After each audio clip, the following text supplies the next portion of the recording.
আসসালামু আলাইকুম। Birds of পরীতে আপনাদেরকে স্বাগতম।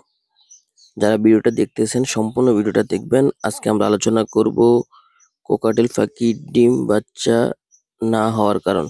অর্থাৎ কোকাটেল পাখি ডিম করেছে কিন্তু ডিম থেকে বাচ্চা হয় না।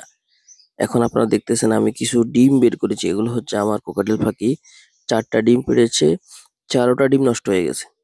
একটা ডিমের মধ্যেও বাচ্চা ফুটে নাই। একটা ডিম, প্রত্যেকটা ডিমে বাচ্চা হয়েছে কিন্তু ডিমগুলো থেকে বাচ্চা বের হতে পারে নাই, বাচ্চাগুলো নষ্ট হয়ে গেছে। তো আমি এগুলোর কারণগুলো ফাইন্ড আউট করতে চেয়েছি। তখন আমি যেটা পেলাম এর প্রথম কারণ সেটা হচ্ছে কোকাটেল তা ঠিক মতো না দিলে ডিমগুলো নষ্ট হয়, কিন্তু আমার কোকাটেল পাখি ঠিক মতো তা দিয়েছে, ফলে আমার কোকাটেল পাখির সমস্যা এটা হয় নাই। তাহলে কি সমস্যা হতে পারে? দ্বিতীয়ত যে সমস্যা হতে পারে, পাখির দুর্বলতা থাকতে পারে, অসুস্থ হতে পারে, ভিটামিনের অভাব হতে পারে। তো এই দ্বিতীয় সমস্যাটা আমার পাখির মধ্যে নাই।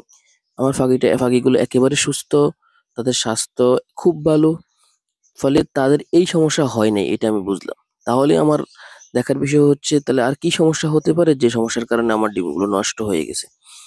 3 নম্বর সমস্যা হয়ে যাচ্ছে আর্দ্রতা। পাখির ঘরে যদি আর্দ্রতা ঠিক না থাকে, আর্দ্রতা ঠিক না থাকলে ডিমগুলো নষ্ট হয়ে যেতে পারে। তো আমার এই সমস্যাটা হয়েছে। আপনারা দেখতেছেন একেবারে কোণার দিকে আমার ওই ব্রিডিং বক্সটা। তো কোণার দিকে হওয়ার কারণে 2 দিকে টিন দেওয়া, এইদিকে শুধুমাত্র খালি।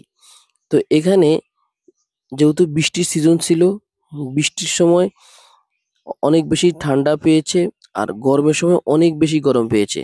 ফলে আর্দ্রতা কখনো কখনো এত বেশি ছিল যেটা দরকার নাই, আবার কখনো কখনো এত কম ছিল যেটা থেকে আরো বেশি আর্দ্রতা দরকার। তো এই ছিল আমার আর্দ্রতার সমস্যা, যেটা বড় সমস্যা ছিল। এখন আর্দ্রতা যদি বেড়ে যায় তাহলে একটা পানির পাত্র করে পানি দিয়ে রাখলে আর্দ্রতাটা ব্যালেন্স থাকে, কিন্তু আর্দ্রতা যদি কমে যায় তো সেটাও তো বাড়াতে হবে। এজন্য একটা বড় সমস্যা হচ্ছে আর্দ্রতার। আমি এখন কি করব, আমি ডিমগুলো এই যে পরে ডিমগুলো বের করার পর আমি খাঁচাটাকে পরিবর্তন করছি। আমি কি করছি, ওই ভিতর থেকে ব্রিডিং বক্সটাকে বের করে এনে খাঁচাটাকে আরো সামনে নিয়ে আসছি, এবং ব্রিডিং বক্সটা খাঁচার আগে বাইরে ছিল, এখন খাঁচার ভিতরে দিয়ে দিয়েছি। তো খাঁচার ভিতরে দিয়ে দেওয়ার পরে এখন আশা করি একটু খোলামেলার মধ্যে আসছে। এখানে আহ, আরেকটা সমস্যা আসে, সেটা হচ্ছে আলো আলো যদি আপনার আলো রোদ বেশি পড়ে তাহলে নষ্ট হয়ে যায়, কিন্তু একেবারে আলো যদি না পৌঁছে, আলো না পৌঁছলে সেখানেও সমস্যা। এই জন্য আমি একটু আলোতে নিয়ে আসছি, যাতে করে আলোর সমস্যা না হয় এবং আর্দ্রতা কাভার হয় এরকম জায়গায়।